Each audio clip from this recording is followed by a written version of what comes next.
قرآن پاک کی سورہ عصر، بسم اللہ الرحمن الرحیم، والعصر ان الانسان لفی خسر الا الذین آمنوا وعملوا الصالحات وتواصوا بالحق وتواصوا بالصبر۔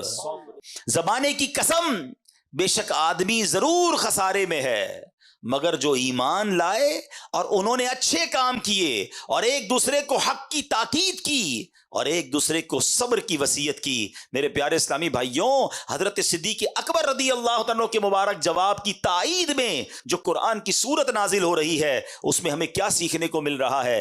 انسان سارے کے سارے نقصان میں ہیں، سارے خسارے میں ہیں، صرف نقصان سے بچتا وہ ہے جس میں 3 کوالٹیز ہوں، 3 صفات ہوں۔ اب میں نے اور آپ نے چیک کرنا ہے، میں نقصان والی سائیڈ پہ ہوں یا ان 3 چیزوں کے عمل کرنے والا ہوں اور نقصان سے بچنے والا ہوں۔ وہ 3 چیزیں کیا ہیں؟ نمبر 1، صاحب ایمان ہو، مومن ہو، اور جو مومن نہیں وہ تو جانوروں سے بھی بدتر ہے، اس نے تو دنیا میں آنے کا مقصد ہی گوا دیا، پھر وہ نقصان سے کیسے بچ سکتا ہے؟ ہم اللہ کا شکر ادا کرتے ہیں کہ پہلے وصف، پہلی کوالٹی ہمیں حاصل ہے کہ الحمدللہ ہم ایمان والے ہیں۔ ہم اللہ سے دعا کرتے ہیں مولا ہمارے ایمان کو سلامت رکھنا۔ اب سیکنڈ کیٹیگری کیا فرمائی؟ فرمایا نیک عمل کرتا ہو، کہ جو نیکیاں نہیں کرتا، گناہ کماتا ہے، وہ بھی سخت نقصان میں ہے۔ گناہ تو ایک آگ ہے جو انسان کی زندگی کو جلا کر راکھ کر دیتا ہے۔ امام حسن بصری فرماتے ہیں، اے ابن آدم تیری ہلاکت ہو، کیا تو اللہ پاک سے مقابلہ کرنا چاہتا ہے؟ ہاں، جس نے اللہ پاک کی نافرمانی کی گویا اس نے اللہ پاک سے جنگ کی۔ تو پتہ چلا ایمان والا ہو، نیک اعمال کرنے والا ہو۔ اب یہ چیک کرنا ہے مجھے اور آپ کو، ہم نیکیاں کرنے والے ہیں یا گناہ کرنے والے ہیں؟ تیسرے نمبر پر فرمایا حق بات کی اور صبر کی وصیت کرنے والا ہو، جو خود بھلے نیک بن جائے مگر دوسروں کو نیکی کی دعوت نہ دیتا ہو، دوسروں کو برائی سے منع نہ کرتا ہو، وہ بھی نقصان میں ہے۔ عین ممکن ہے کہ جب گناہگار عذاب میں گرفتار ہوں تو یہ بھی پکڑ میں آ جائے۔ تو اب یہ بات سمجھنی ہے کہ ایمان والا نقصان میں نہیں، نیکیاں کرنے والا یہ نقصان سے بچ جائے گا، اور دوسروں کو بھی نیکی کی دعوت دے، دوسروں کو بھی اچھی باتیں بتائے، یہ نقصان سے بچنے والا ہے۔ ہمیں چیک کرنا ہے کہ یہ تینوں اوصاف ہمارے اندر ہیں کہ نہیں۔ قرآن کریم کی ایک مختصر سورت ہے، یہ مبارک سورت والعصر مکہ مکرمہ میں نازل ہوئی۔ اس میں صرف ایک رکوع ہے، 3 آیتیں ہیں، 14 الفاظ ہیں اور 68 حروف ہیں۔ حضرت ابی بن کعب رضی اللہ تعالیٰ عنہ سے روایت ہے، رسول ذیشان مکی مدنی سلطان صلی اللہ تعالیٰ علیہ وسلم نے فرمایا، جو سورہ عصر پڑھے اللہ پاک اس کے لیے صبر پر مہر لگا دے گا اور روز قیامت اہل حق کے ساتھ ہوگا۔ اتنی مختصر سورت اور اتنے فضائل، شاندار لیسن، زندگی گزارنے کا گویا طریقہ بیان کر دیا گیا اس مختصر صورت میں۔ بظاہر تو بڑی مختصر صورت ہے مگر کاش ہم اس کو سمجھنے والے بنے۔ امام محمد بن ادریس شافعی رحمۃ اللہ تعالی علیہ، امام شافعی اس مختصر صورت کے بارے میں کیا فرماتے ہیں کہ آپ فرماتے ہیں اگر لوگ اس ایک صورت میں غور و فکر کریں تو یہی ان کے لیے کافی ہے۔ ایک سورت ہی قرآن کی کافی ہے زندگی گزارنے کے لیے، آپ ہی کا فرمان ہے۔ اگر اللہ پاک سورہ عصر کے علاوہ اور کوئی دلیل نازل نہ فرماتا تب بھی یہی نصیحت دنیا اور آخرت کے لیے کافی ہو جاتی۔ اس قدر ڈیپ ہے، اس قدر لیسن ہے۔ افسوس یہ کئی بار پڑھی، کئی بار امام صاحب نے پڑھی، ہم نے سنی، مگر کیا اس نے دل پر اثر کیا؟ انڈرسٹینڈ ہی نہیں کرتے ہم قرآن کو، ترجمہ تفسیر سے پڑھتے ہی نہیں ہیں، حالانکہ کتنا کمال کا میسج ہے۔ اللہ اکبر۔ اچھا اب ہم یہ کہہ رہے ہیں کہ 14 الفاظ، 3 آیتیں اور اتنا سبق۔ آگے چلیے، سورہ عصر کی اہمیت کا اندازہ یہ لگانا ہوگا کہ اسے یاد رکھنا، بار بار دہراتے رہنا چاہیے۔ طبرانی شریف میں ہے کہ 2 صحابہ کا یہ معمول تھا کہ جب آپس میں ملتے تھے ایک دوسرے کو سورہ عصر سنایا کرتے تھے، والعصر ان الانسان لفی خسر، تاکہ یاد رہے کہ نقصان ہے، یہ انسان خسارے میں چلا جائے گا اگر اچھی باتیں نہیں کرے گا، ایمان پر استقامت حاصل نہیں کرے گا۔ اللہ کرے کہ ہم بھی جب دوست ملیں آپس میں، کوئی کسی کو قرآن سنائے، کوئی حدیث سنائے، کوئی آخرت کی بات بتائے۔ ہماری تو گیدرنگ ہی فضول بات سے شروع ہوتی ہے، غلط باتوں سے سٹارٹ ہوتی ہے، غلط باتوں پر ختم ہوتی ہے۔ ہم 1 گھنٹہ چائے پر بیٹھ جائیں، کبھی پوسٹ مارٹم تو کیا کریں اپنی گیدرنگ کا کہ یار 2 گھنٹے دوستوں میں بیٹھا کھڑا ہوا کر کے کیا آیا؟ غیبتیں، حسد، بہتان، مذاق، مسخری، کسی کی دل آزاری. یعنی ہماری 1-2 گھنٹے کی محفل بھی کتنی فضول باتوں پر مشتمل ہوتی ہے. نہ کریں، یہ وقت گزرتا جا رہا ہے. سورہ عصر کی ایک اور خوبصورت بات انشاءاللہ آج اسی سورت کے بارے میں مختلف ڈائمنشن سے، مختلف انداز سے سیکھنے کی کوشش کریں گے. سبحان اللہ، سورہ عصر میں جہاں آخرت کے بارے میں یاد دلایا ہے نا، لیکن اگر اسی سورت کو عشق کی نظر سے دیکھو تو اس میں بھی نبی پاک کی نعت بیان کی گئی ہے.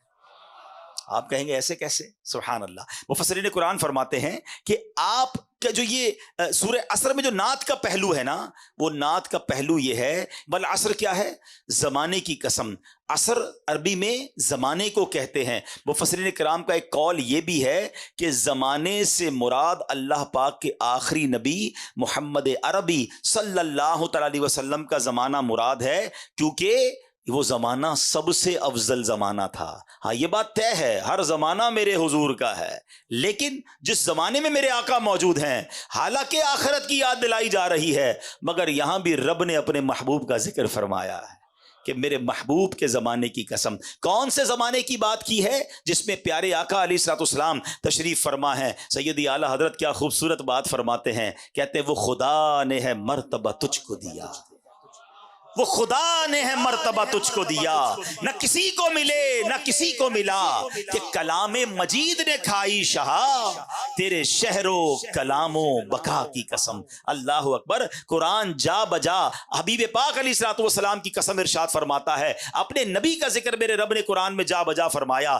تو سبحان اللہ. اب ذرا ایک بات یاد رکھیے، سرکار دو عالم علیہ الصلوۃ والسلام خود فرماتے ہیں خیرکم قرنی ثم الذین یلونہم ثم الذین یلونہم، یعنی سب سے بہتر زمانہ میرا ہے، پھر اس کے بعد جو ملے ہوئے ہیں، پھر اس کے بعد جو ملے ہوئے ہیں. یعنی سب سے افضل زمانہ نبی پاک کا اور صحابہ کا زمانہ ہے، پھر تابعین کا زمانہ ہے، پھر تبا تابعین کا زمانہ ہے. یہ جو 3 قرن کہلاتے ہیں، 3 ادوار کہلاتے ہیں، یہ سب سے افضل دور ہوا کرتے تھے. آج لوگ کہتے ہیں آئیڈیل زمانہ کون سا ہے؟ یہ بات مسلمان کو ماننی بھی ہے اور اس پر یقین رکھنا ہے کہ سب سے افضل اور آئیڈیل اگر کوئی زمانہ تھا تو رسول پاک علیہ الصلوۃ والسلام کا زمانہ تھا.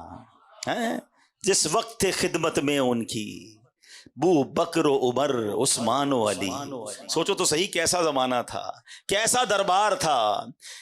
جس وقت تھے خدمت میں ان کی بو بکر و عمر عثمان و علی، اس وقت رسول اکرم کے، اس وقت رسول اکرم کے دربار کا عالم کیا ہوگا، ہر کوئی فدا ہے بن دیکھے دیدار کا. اس سمت علی، اس سمت عمر، صدیق ادھر، عثمان ادھر. ان جگمگ جگمگ تاروں میں، ان جگمگ جگمگ تاروں میں مہتاب کا عالم کیا ہوگا، ہر کوئی فدا ہے دیدار کا. اچھا اب ایک اور تفسیر، والعصر ان الانسان لفی خسر، زمانے کی قسم بے شک آدمی ضرور خسارے میں ہے. امام حسن بصری رحمۃ اللہ تعالی علیہ کا قول ہے کہ یہاں عصر سے مراد وقت عصر ہے. اچھا وقت عصر یہ دن ڈھلنے کا وقت ہوتا ہے، لوگ کام کاج سمیٹتے ہیں، گھر جانے کا ٹائم ہوتا ہے. اللہ اکبر. یعنی زندگی کا وقت تمام ہونے کو ہے. اللہ نے اس وقت کی یاد فرمائی ہے، ہمیں ارشاد فرمایا ہے. کیونکہ جب بندہ سارا دن کام کر کے کچھ کما کر گھر نہ جائے اور بچے کہیں کہ ابو کھانے کو کیا لائے ہو، ہمارے لیے کیا لائے ہیں، اور ہم کہیں کچھ نہیں لائے، تو بندہ جب خالی ہاتھ گھر جاتا ہے نا، شرمندگی کا سامنا ہوتا ہے، تو اللہ اکبر، یہ بتایا جا رہا ہے زندگی کی شام ڈھلنے کو ہے، قیامت قریب آنے والی ہے۔ اے بندے، جب تم میری بارگاہ میں آؤ گے اور خالی ہاتھ آؤ گے تو پھر قیامت کے دن کیسی شرمندگی اٹھاؤ گے؟ اپنی قبر میں اگر خالی ہاتھ جاؤ گے تو وہاں کیسے جواب دے سکو گے؟ تو ہمیں یاد دلایا گیا ہے کہ عصر کے وقت سے گویا یہ اشارہ دیا گیا ہے کہ اپنی آخرت کی دن ڈھلنے سے پہلے تیاری کر لی جائے۔ اللہ اکبر، سبحان اللہ۔ ہمارے بزرگان دین جو ہیں کس طرح سبق لیا کرتے تھے، تفسیر کبیر میں ہے، ایک بزرگ فرماتے ہیں کہ میں نے سورہ عصر کی جو دوسری آیت ہے نا، والعصر ان الانسان لفی خسر، بے شک انسان خسارے میں ہے، کہتے ہیں میں نے اس آیت کو ایک برف بیچنے والے سے سیکھا۔ اب دیکھو، جن کو سبق لینا ہوتا ہے نا، وہ کہاں سے کون سا میسج لے لیتے ہیں، عبرت کی بات کدھر سے پک کر لیتے ہیں۔ کہتے ہیں ایک برف بیچنے والا بازار میں صدا لگا رہا تھا، وہ برف بیچنے والا کہہ رہا ہے ارحموا من یذوب رأس مالہ، لوگوں اس شخص پر رحم کھاؤ جس کا سرمایہ پگھل رہا ہے۔ برف بیچنے والا یہ تو کہتا ہے نا جلدی خرید لو ورنہ پگھل جائے گا۔ کاش بات بڑی گہری ہے، سمجھ جائیں اگر ہم۔ ایکچولی میری اور آپ کی جو زندگی ہے نا، وہ برف ہی کی تو طرح ہے۔ ہم سب کے ہاتھ میں ایک برف کا بلاک دے دیا گیا ہے، کسی کے ہاتھ میں 50 سال کا ہوگا، کسی کے ہاتھ میں 60 سال کا ہوگا، کسی کے 2-4 دن بچ گئے ہوں گے تو برف ختم ہونے والی ہوگا، ہمیں تو نہیں پتا نا، پگھل رہا ہے، ہر سانس گزر رہی ہے، ہر دن گزر رہا ہے، یہ برف پگھل رہی ہے۔ مگر مجھے بتائیے جس کی برف پگھل رہی ہو اس کو اس سرمایے کی کتنی فکر ہوتی کہ بیچ دوں کچھ کما لوں، ورنہ یہ پڑے پڑے ہی ختم ہو جائے گا۔ کاش جو میری اور آپ کی سانسیں ہیں نا، ہم سمجھ جائیں کہ ہر گزرتے سانس کے ساتھ، ہر گزرتے دن کے ساتھ ہم قبر کے قریب ہوتے جا رہے ہیں، ہم آخرت کے قریب ہوتے جا رہے ہیں۔ ارے جس کی منزل قریب آ جائے وہ اپنی سواری تیز کرتا ہے۔ امتحان میں کیا ہوتا ہے، اسٹوڈنٹ بیٹھے ہوں گے یا ہم میں سے بہت سارے وہ ہوں گے جنہوں نے اسٹوڈنٹ لائف گزاری ہوگی، جیسے جیسے امتحان کی ڈیٹ قریب آتی ہے ہماری تیاری بڑھتی جاتی ہے، ٹینشن بھی بڑھتی جاتی ہے، بلکہ جس دن صبح امتحان ہو رات نیند نہیں آتی کہ صبح امتحان دینا ہے۔ قبر کا امتحان نہیں دینا، محشر کا امتحان نہیں دینا، اور ہر روز میں اور آپ اس کے قریب ہو رہے ہیں۔ ہو سکتا ہے آج رات یہ امتحان ہو سکتا ہے کل ہو سکتا ہے اگلے ہفتے ہو، کون تیاری کر رہا ہے؟ بلکہ عجیب بات یہ ہے کہ ہر گزرنے والا دن اللہ سے قریب ہونے کی بجائے اکثریت وہ ہے جو اللہ سے دور ہو رہی ہے۔ ہر دن گزر رہا ہے، گناہ بڑھ رہے ہیں، نت نئے حرام کاموں کی طرف قوم جا رہی ہے۔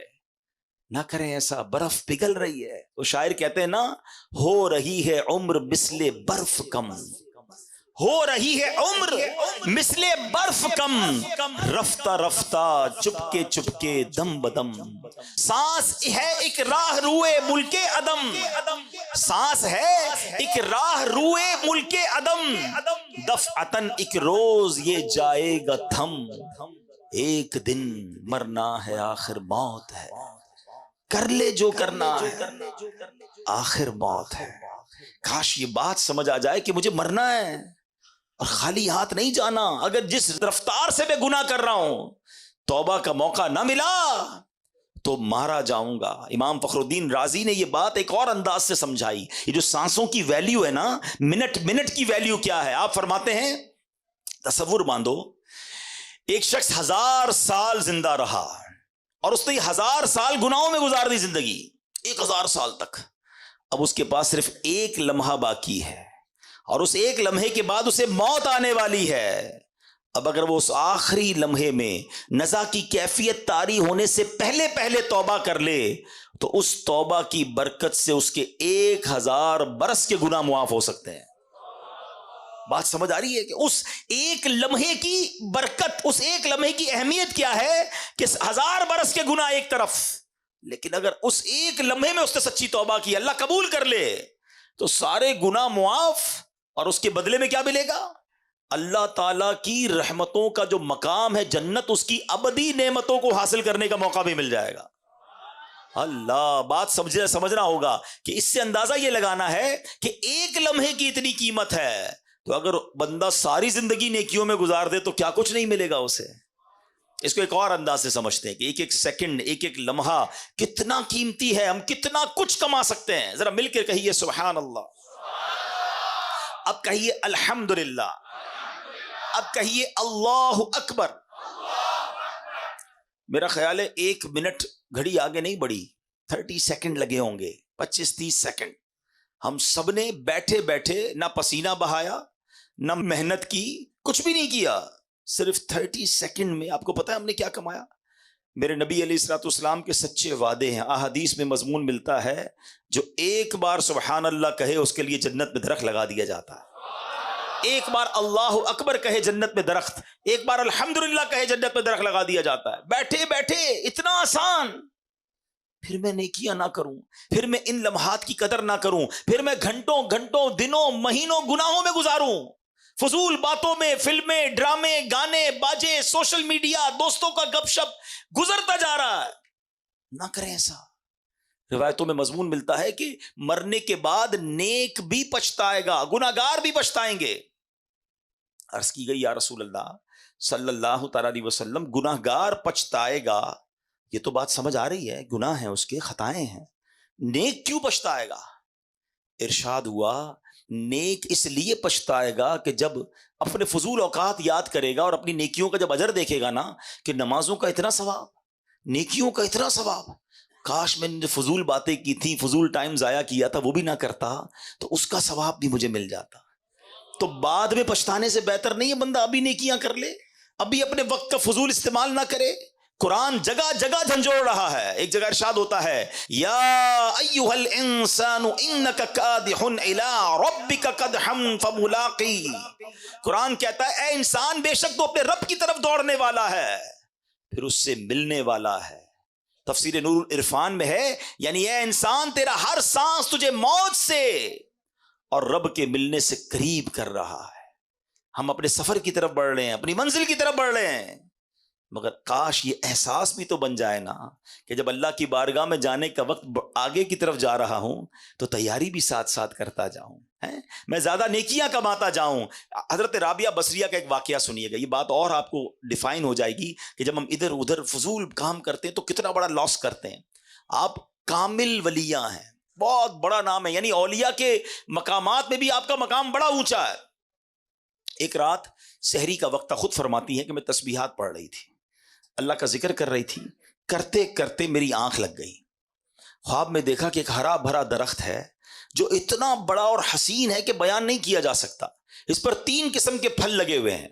میں نے دنیا میں ایسے پھل نہیں دیکھے تھے، کچھ پھل سفید تھے، کچھ سرخ تھے، کچھ زرد، اور سب اس درخت میں چاند سورج کی طرح چمک دمک رہے تھے۔ فرماتی مجھے وہ درخت بہت اچھا لگا، میں نے کسی سے پوچھا یہ کس کا ہے؟ تو کہنے والے نے کہا یہ آپ کا ہے، یہ ان تسبیحات کا بدلہ ہے جو آپ ابھی پڑھ رہی تھی۔ تو آپ فرماتی میں نے درخت کے ارد گرد گھومنے لگی تو دیکھا کہ کچھ سنہرے رنگ کے جو پھل تھے نا وہ زمین پہ پڑے ہوئے تھے، تو میں نے کہا کہ یہ پھل بھی درخت کے ساتھ موجود ہوتے تو کتنا ہی اچھا تھا۔ تو جواب کیا ملا کہ یہ وہی لگے تھے، یہ لگے تو درخت پہ ہی تھے، مگر تسبیح کرتے ہوئے جب آپ سوچنے لگی تھی نا کہ گندا ہوا آٹا خمیرہ ہو گیا یا نہیں، اس وقت یہ پھل گر گئے تھے۔ سمجھ آ رہی ہے بات؟ اللہ کی ولیاں ہیں، تسبیح کر رہی ہیں، مگر تسبیح کرتے کرتے اپنے آٹے کا خیال آ گیا ہے، ذہن کہیں اور چلا گیا، اللہ کی جو کہتے ہیں توجہ اللہ کی طرف جو تھی یا جو ذکر کی طرف توجہ تھی وہ دھیان کہیں چلا گیا۔ تو فرماتی ہیں کہ وہ تھوڑی دیر کے لیے جو توجہ گئی تو وہ جو پھل تھے نا وہ نیچے گر گئے۔ میرا اور آپ کا تو دھیان ہی کہیں اور ہوتا ہے، اول تو عبادت کرنی نہیں ہے، اول تو نیکیاں کرنے کی طرف نہیں آتے، اور اگر آ بھی جائیں تو نماز میں خیال کہیں اور ہے، دعا میں خیال کہیں اور ہے، مسجد میں آئیں تو دل باہر لگا ہوا ہے، بس جلدی گھڑی دیکھ کر نکلوں یار، یہ اجتماع ختم کب ہوگا، یہ بیان ختم کب ہوگا، یہ امام صاحب دعا کب کریں گے، اتنی لمبی نماز سلام ہی نہیں پھیر رہے۔ ہمارا تو یہ حال ہے۔ آپ سوچیے ہم دنیا میں کیوں آئے ہیں؟ ہم اللہ کے بندے، ہمیں عبادت کے لیے بنایا گیا ہے، اور ہم کس کام میں لگ گئے ہیں؟ اور ان تمام چیزوں کا جو اجر ہے نا، کہیں ایسا نہ ہو کہ قیامت کے دن کہا جائے کہ یہ نمازوں کا تمہارا اجر تھا مگر توجہ نہ تھی، اخلاص نہ تھا، یہ سب پھل نیچے گر گئے۔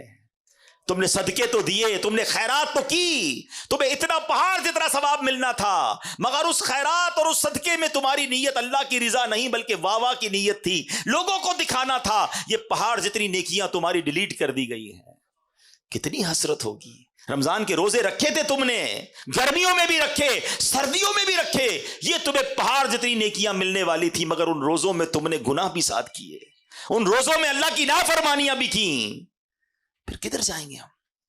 خدا را اپنے آپ پر رحم کیجئے. جن کاموں میں ہم لگ گئے ہیں نا، جو گناہوں کی عادتیں ہم پال بیٹھے ہیں، ہمارا دل جو ہے اس وقت حرام کاموں کی طرف لپک لپک کر جا رہا ہے، ایسا نہ کریں. اور ان واقعات سے سورہ عصر مجھے اور آپ کو جھنجھوڑ رہی ہے، والعصر ان الانسان لفی خسر. خسارے والے نہیں بننا، ہمیں اللہ کی رحمت لوٹنے والا بننا ہے، ہمیں رب کی رحمت سے جنت میں جانے والا بننا ہے. اے میرے پیارے اسلامی بھائیوں، حضرت شریح رحمت اللہ تعالی علیہ نے دو شخصوں کو فضول کام کرتے ہوئے دیکھا تو فرمایا الفارغ ما امر بہذا، فارغ شخص کو اس کام کا حکم نہیں دیا گیا تھا. پھر آپ نے قرآن کی آیت پڑھی ان کے سامنے، فَإِذَا فَرَغْتَ فَانْصَبْ، قرآن کہتا ہے تو جب تم فارغ ہو تو خوب کوشش کرو، یعنی اپنے فارغ وقت کو عبادت میں صرف کرو. ادھر تو جیسی فارغ وقت ملا موبائل نکالا اور جناب شروع سوشل، 2 گھنٹے بیٹھے پتہ ہی نہیں چلا. ارے بھائی کیا کر رہے تھے؟ بس موبائل دیکھ رہا تھا. کتنے گھنٹے؟ 2 گھنٹے. کیا کیا؟ کوئی ثواب کا کام کیا؟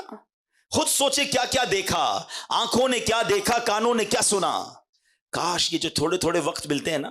آپ کو پتا ہے آج کل دنیا میں ایک فینومینا ہے، جو پڑھے لکھے لوگ ہیں میری بات جلدی پک کریں گے، یونیورسٹی آن ویل ہے، راستے میں کیے جانے والے کورسز. اب لوگوں نے کیا کیا ہے انٹرنیشنلی، پاکستان میں بھی ہوتا ہے کہ اگر مثال کے طور پہ روزانہ کسی کو جاتلا سے دینا یا میرپور یا کسی اور شہر میں روزانہ صبح جانا ہوتا ہے، بس میں جاتا ہے یا گاڑی میں جاتا ہے یا کسی طرح. اب لوگوں نے کیا کیا انٹرنیشنلی کہ جب وہ ٹریول کرتے ہیں نا تو اس ٹریول ٹائم میں کچھ پڑھنا شروع کر دیتے ہیں، جاتے ہوئے بھی پڑھ رہے ہیں، واپسی میں پڑھ رہے ہیں، تاکہ وہ آدھا گھنٹہ جو ٹریولنگ میں ہے، اگر ایسی جگہ بیٹھے، ٹرین ہے، بس ہے، کہ کچھ پڑھا جا سکتا ہے، سنا جا سکتا ہے، تو وہ سنتے ہیں اس آدھا گھنٹہ 1 گھنٹہ، تاکہ اس وقت کو ضائع نہ ہونے دیں اور اگلے 4-6 مہینے سال میں کوئی پورا ڈپلوما کر لیتے ہیں، کوئی الگ کورس کر لیتے ہیں. الحمدللہ آپ کی میری دعوت اسلامی نے ہمارے لیے بڑے کام آسان کر دیے ہیں. پورے قرآن پاک کی تلاوت، پورے قرآن پاک کا ترجمہ، پورے قرآن پاک کی تفسیر صراط الجنان آڈیو میں جاری کر دی ہے. آپ فارغ ہے گاڑی میں، آپ ٹریول کر رہے ہیں، کان سے لگائیے اپنے موبائل فون کو. کئی لوگ جناب ہیڈ فون لگا کر گانے سن کے سفر پورے کرتے ہیں. آپ تلاوت سن کر، ترجمہ سن کر، تفسیر سن کر، آپ کہتے ہیں روز ایک بیان آدھے گھنٹے کا سن لوں، ایک فرض علوم سیکھ لوں. آپ جو کرنا چاہتے ہیں انٹرنیٹ پر الحمدللہ دعوت اسلامی والوں نے وہ ڈال دیا ہے. پہلے ذہن تو بنے کہ جناب اس وقت کو استعمال کرنا ہے. مجھے بہت کچھ نہیں آتا جو میں سیکھ سکتا ہوں. بہت پہلے کی بات ہے، ہمارے ایک جاننے والے تھے، وہ کہتے ہیں میں اپنی فیکٹری جاتا ہوں، 1 گھنٹہ گاڑی جلا کر جاتا ہوں، 1 گھنٹہ واپس آتا ہوں. میں نے کیا کیا ہے، اپنی گاڑی میں قرآن پاک ترجمے کے ساتھ رکھ لیا ہے. کنز الایمان کا ترجمہ اس زمانے میں جاری ہوا تھا. وہ کہتے ہیں جاتے ہوئے 1 پارہ سنتا ہوں، واپسی میں 1 پارہ سنتا ہوں. ہر 15 دن بعد میرا گاڑی میں ختم قرآن ہو جاتا ہے. کہتے ہیں اتنی بار سن لیا قرآن کہ اب مجھے ایک امام صاحب تلاوت کرتے ہیں تو قرآن سمجھ آنے لگ گیا ہے کہ اس آیت کا ترجمہ کیا ہے. کتنا شاندار ذہن تھا. وقت میں کیوں ضائع کروں؟ اگر ہمارا ذہن بن جائے. مثال دیتا ہوں، ہمارا کوئی دوست ہمیں کہے یار ذرا بیٹھنا، میں آ رہا ہوں 10 منٹ میں، ہمارا فوری طور پہ رپلائی کیا ہوتا ہے؟ ٹھیک ہے آپ آئیے. ہم کیا کرتے ہیں ان 10 منٹ میں؟ موبائل نکلے گا اور 10 منٹ موبائل دیکھتے رہیں گے. وہ اب 20 منٹ میں بھی آئے گا، میں پتہ نہیں چلے گا، مگر یہ 10 15 20 منٹ ضائع کر دیے. اگر ذہن ہونا وقت کی قدر کا، یہی موبائل باہر نکلے گا اور اسی موبائل میں اگر قرآن پاک ڈاؤن لوڈ ہوگا تو میرا ذہن بنے گا یار یہ 10 منٹ میں آئے گا، میں 10 منٹ میں سورہ یاسین کی تلاوت کر لوں گا. اور سورہ یاسین کی فضیلت کیا ہے؟ جو 1 بار سورہ یاسین پڑھے اسے 10 قرآن پاک کا ثواب ملتا ہے. یار یہ 12 منٹ کا کہہ کر گئے ہیں، مجھے 12 منٹ انتظار کرنا ہے، میں 112 بار درود پاک پڑھ سکتا ہوں. تسبیح نکلے گی جیب سے، 112 بار درود پاک ہو جائیں گے. اگر ان چنک آف ٹائم، جس کو کہتے ہیں وقت کے چھوٹے چھوٹے پیسز، یہ جو چنک آف ٹائمز ہیں، اس کو استعمال کرنے کا اگر ذہن بن جائے تو آپ یقین کریں آپ اتنی ساری نیکیاں کما سکتے ہیں. ارے موبائل فون اور سوشل میڈیا پر جانا ہی ہے تو دعوت اسلامی کے سوشل میڈیا کے پیجز ہیں، جائیے کوئی بیان سن لیں، کوئی نعت سن لیں، کوئی مدنی پھول سن لیں، تاکہ میرے علم میں اضافہ ہو، میرا وقت ضائع نہ ہو. سبحان اللہ، ہمارے بزرگان دین کو کس قدر وقت کا احساس تھا، اپنے وقت کی قدر و منزلت تھی. ایک بزرگ کے بارے میں آتا ہے کہ آپ نے 40 سال ہو گئے روٹی نہیں کھاتے تھے، بھوک لگتی تھی تو ستو پی لیتے تھے. تو کسی نے کہا حضرت آپ روٹی کیوں نہیں کھاتے؟ کہتے میں نے کیلکولیٹ کیا، روٹی کھانے اور ستو پینے کے درمیان میں 90 بار اللہ کا نام تسبیح زیادہ پڑھ سکتا ہوں. تو میں نے سوچا روز کھانا کھاؤں گا، روز روٹی کھاؤں گا تو 90 تسبیح کم ہو جائیں گی، ستو پی کر بھی پیٹ بھر جاتا ہے۔ تو انہوں نے روٹی کھانا چھوڑ دی، ستو پینا شروع کر دیا۔ ادھر روٹی پہ بیٹھتے تو کھڑے ہی نہیں ہوتے، 5 10 12 منٹ میں کھانا کھایا جا سکتا ہے، 1.5 گھنٹے تک دسترخوان پہ بیٹھے کیا کر رہے ہیں؟ گپ شپ کر رہے ہیں۔ بہت ٹائم ہے نا، نہیں ہے ٹائم۔ یہ ٹائم آپ جنت کے لیے کیوں نہیں گزارتے؟ ہمارے پاس مسجد میں آ کر بھاگنے کا ٹائم پھر کیوں ہے؟ یہاں بھی تو تھوڑا ٹائم گزارو نا۔ اللہ کے گھر میں آ کر کتنے نوافل پڑھے، کتنی تسبیحات پڑھی، مگر یہاں آ کر بے چینی شروع ہو جاتی ہے۔ تو اے میرے پیارے اسلامی بھائیوں، ہمیں کاش یہ ذہن بن جائے۔ پلیز سمجھیے، قرآن پاک کی یہ سورت جھنجھوڑ رہی ہے، والعصر ان الانسان لفی خسر، انسان خسارے میں ہے۔ مگر کون خسارے میں نہیں ہے وہ میں نے آپ کو بتا دیا، کہ جو ایمان لائے، نیکی کی دعوت دیتے ہیں، گناہوں سے بچتے ہیں، صبر اور ایمان کی تلقین کرتے ہیں۔ کاش یہ بات سمجھ آ جائے۔ مبارک ہو ان مبلغین کو، دعوت اسلامی والوں کو، جو مدنی قافلوں میں جاتے ہیں، جو درس و بیان دیتے ہیں، جو لوگوں کے پاس دکان گھر گھر جا کر نیکی کی دعوت دیتے ہیں۔ تو الحمدللہ آپ ایمان کی، آپ صبر کی تلقین، آپ نیکی کی دعوت دے رہے ہیں۔ تو ہمیں یہ کام کرنا ہوگا، کہیں ایسا نہ ہو کہ ہم خسارے والوں میں ہو جائیں۔ اے میرے پیارے اسلامی بھائیوں، ذرا تصور باندھیے، قیامت کا ایک تصور بناتے ہیں کہ جب اللہ کی بارگاہ میں مجرموں کو پیش کیا جا رہا ہوگا، لوگوں کو بلایا جائے گا کہ آؤ اپنا نامہ اعمال لے کر، اب ہمارا نام پکارا جائے کہ فلاں بن فلاں بھی آ جائے۔ ہم جھجکیں گے، ہم ڈریں گے، ہمیں پتہ ہے کہ گناہ زیادہ ہیں، ہمیں پتہ ہے کہ نامہ اعمال کھلا تو برباد ہو جائیں گے، شرم بھی آ رہی ہوگی کیونکہ اتنے گناہ ہیں کہ لوگوں کے سامنے پڑھ کر کیسے سنائیں گے۔ اور جب ہمارا نامہ اعمال ہمارے ہاتھوں میں تھما دیا جائے گا تو ہمارا بنے گا کیا؟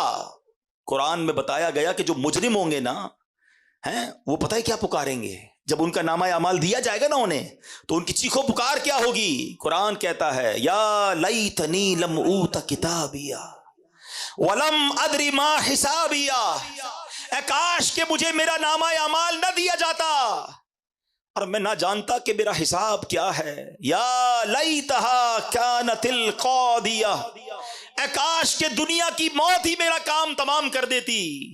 ما اغنا عنی مالیہ، میرا مال میرے کچھ کام نہ آیا۔ ہلک عنی سلطانیہ، کیا کہے گا؟ میرا سب زور جاتا رہا۔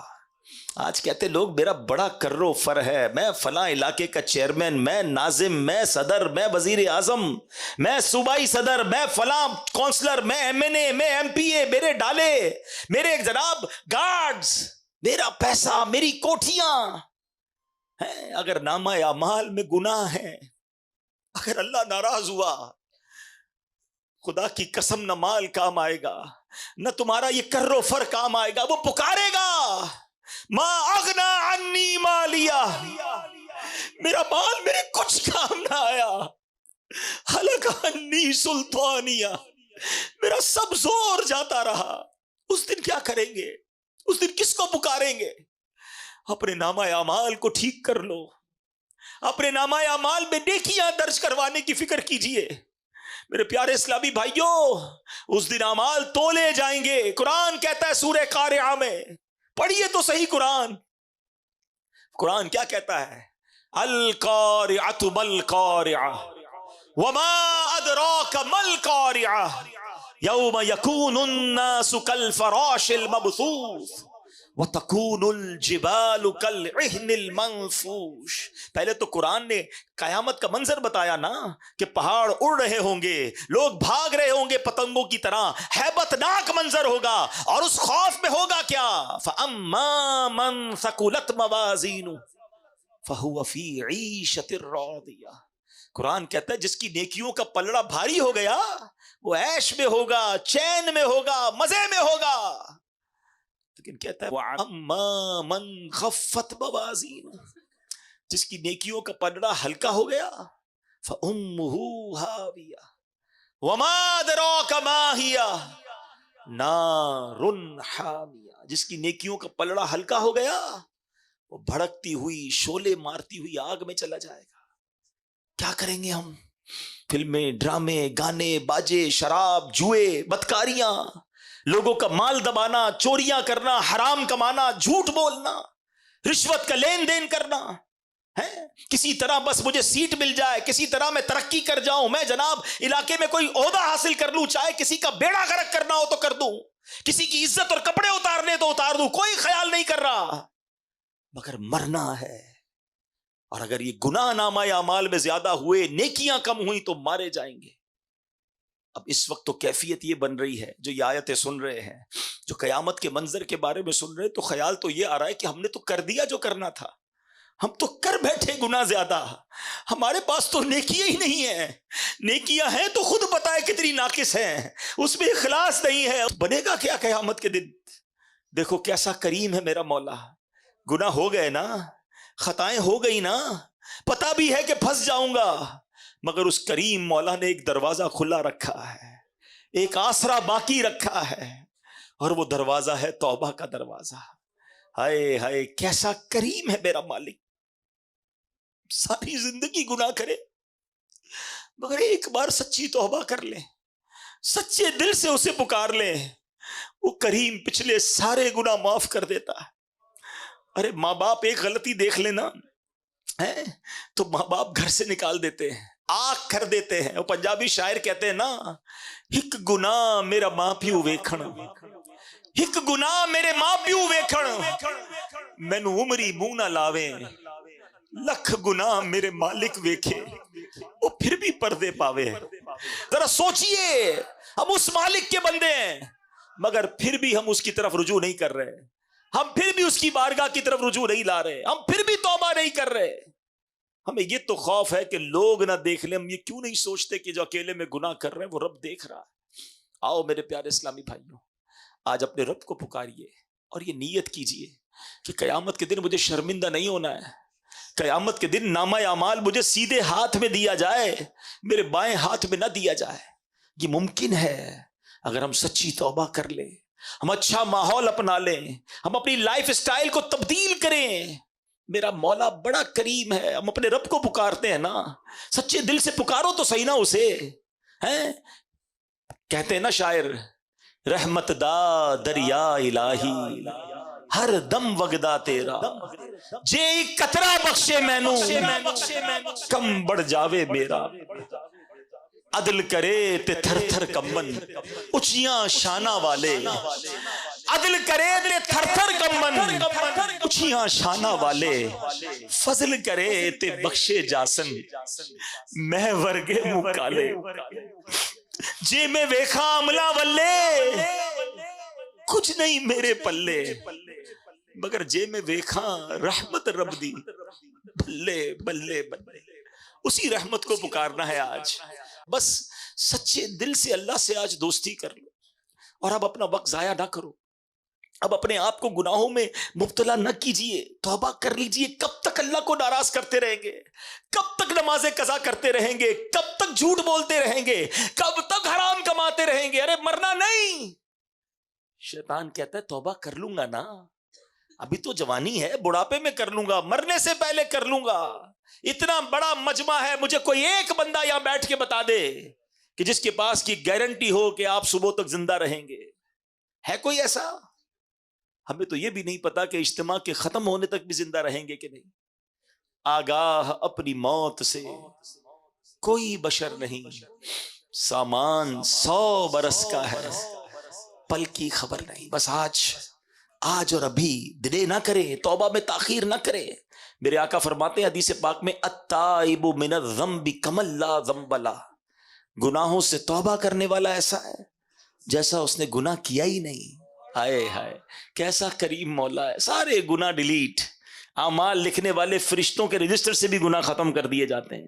کرامن کاتبین جو لکھنے والے فرشتے انہیں بھی بھلا دیے جاتے ہیں. کوئی گواہ بھی باقی نہیں بچتا ہے. اگر رب سے سچی توبہ کر لی جائے تو آج پکی توبہ کر کے جائیں.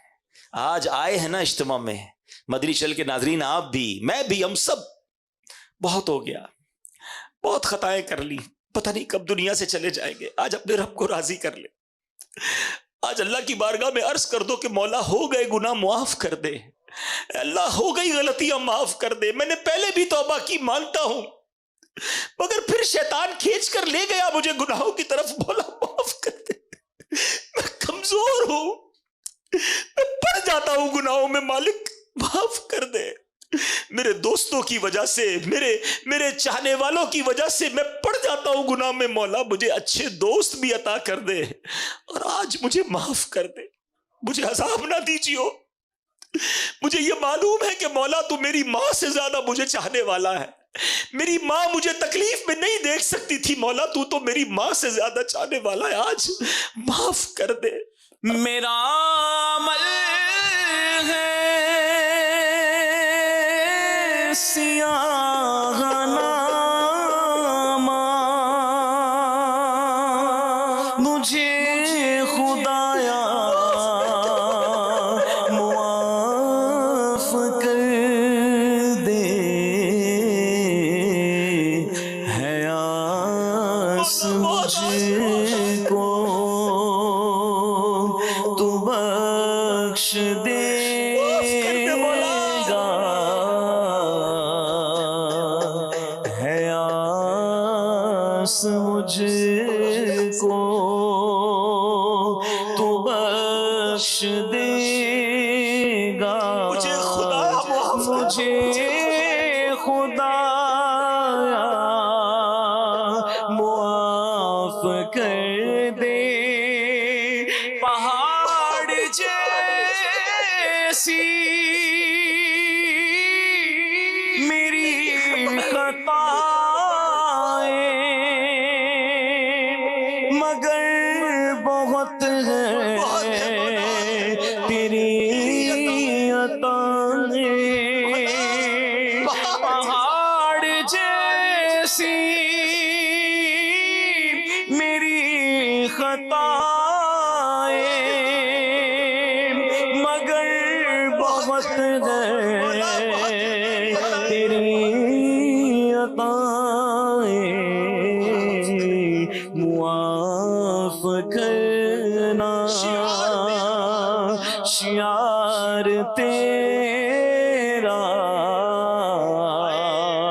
مجھے خدایا معاف کر دے. اللہ یہ نہ دیکھ ہم کتنے برے ہیں، یہ نہ دیکھ ہمارے گناہ کتنے ہیں. مالک بندے تیرے ہیں، تیرے حبیب کی امتی ہے. آج توبہ کرتے، اب نہیں کریں گے گناہ. مولا ہم کمزور ہیں، ہم مانتے ہیں ہم کمزور ہیں. آج ہمت بھی تو نہیں دینی ہے، توفیق بھی تو نہیں دینی ہے. اور اللہ بس آج ایسی مدد کر دے، ایسی توبہ نصیب کر دے کہ اب گناہوں کی طرف پلٹ کر نہ جائے. ہمیں 5 وقت کا مالک نمازی بنا دے. بس آج اپنے رب سے سچی توبہ کر لو. آج دوستی کر لو. اللہ کریم ہے، یقین کرے دل سے پکارنے کی دیر ہے. میرے جتنے گناہ ہیں سب معاف کر دے. اندھیرے شب کے کیے ہیں رسوا، اجال دن کے کیے ہیں نا، سراپا جرموں خطا ہو مولا، سراپا جرموں خطا ہو مولا.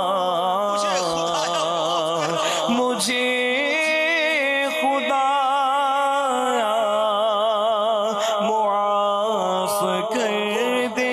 کیسے معاف کرتا ہے، وہ کیسے عیب چھپاتا ہے. حضرت عمر کا دور ہے، ایک شخص کہیں جا رہا ہے، ہاتھ میں شراب کی بوتل ہے. حضرت عمر کا جلال ہے، آپ کی ہیبت ہے، آپ کی عدالت ہے. آپ نے اسے روکا، کہا بتاؤ کیا ہے ہاتھ میں. اس کے ہاتھ میں شراب کی بوتل تھی. اب ذرا سوچیے، حضرت عمر سامنے کھڑے ہیں، ان دونوں کے درمیان کتنا فاصلہ ہے، کتنی دیر کی گفتگو ہوگی. اس شخص نے پتہ ہی کیا کیا، کوئی لمبی چوڑی بات نہیں کی، بس دل ہی دل میں اپنے رب سے باتیں کرنا شروع کر دی. کہتا مولا آج معاف کر دے، عمر کے سامنے ذلیل ہونے سے بچا لے. میں توبہ کرتا ہوں، اب شراب نہیں پیوں گا، میں اب تجھے ناراض نہیں کروں گا، آج بچا لے مولا. بس اس نے دل سے اتنا ہی کہا ہے. اور حضرت عمر سے کہتا ہے حضور اس میں سرکہ ہے. حضرت عمر کہتے ہیں لاؤ یہ بوتل دکھاؤ, مجھے بتائیے کتنی دیر ملی ہوگی. اب اس نے کیا کیا, ڈرتے ڈرتے وہ بوتل نکالی اور حضرت عمر کو دیتا ہے. حضرت عمر کے ہاتھ میں وہ جب بوتل جاتی ہے تو شراب نہیں, اس میں سرکہ ہوتا ہے. وہ اس طرح ہمارے عیبوں کو چھپانے والا ہے. ہم کیوں نہ اس کی بارگاہ میں سچی توبہ کر لیں. آج نیت کر لیں میرے پیارے اسلامی بھائی, جتنے یہاں اسلام میں موجود ہیں میرے ساتھ, جس کی پکی نیت بنتی ہو نیت کریں کہ آج کے بعد ہماری کوئی نماز قضا نہیں ہوگی. ایسا نہیں, ایسا نعرہ لگائے جس کی نیت بنتی ہے کہ شیطان بھی یہاں سے بھاگ جائے.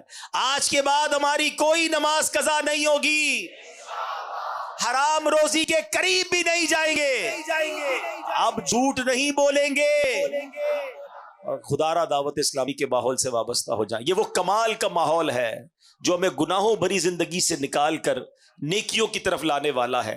آئیے اس ماحول سے وابستہ ہو جائیں, دعوت اسلامی کے ہفتہ وار اجتماع میں شرکت کرتے رہیں, مدنی قافلوں میں سفر کرتے رہیں. اگر اچھے ماحول میں آئیں گے, دیکھیں آج کچھ تو دل پر اثر ہوا ہے نا, کچھ تو توبہ کا ذہن بنا ہے نا, تو اگر آتے رہیں گے تو انشاءاللہ ہم بھی بدل جائیں گے, ہم بھی نیکیوں کی طرف آ جائیں گے. مدنی چینل کے ناظرین بھی یہ نیت کر لیں کہ انشاءاللہ عز و جل اب انشاءاللہ دعوت اسلامی کے مدنی ماحول سے وابستہ رہیں گے.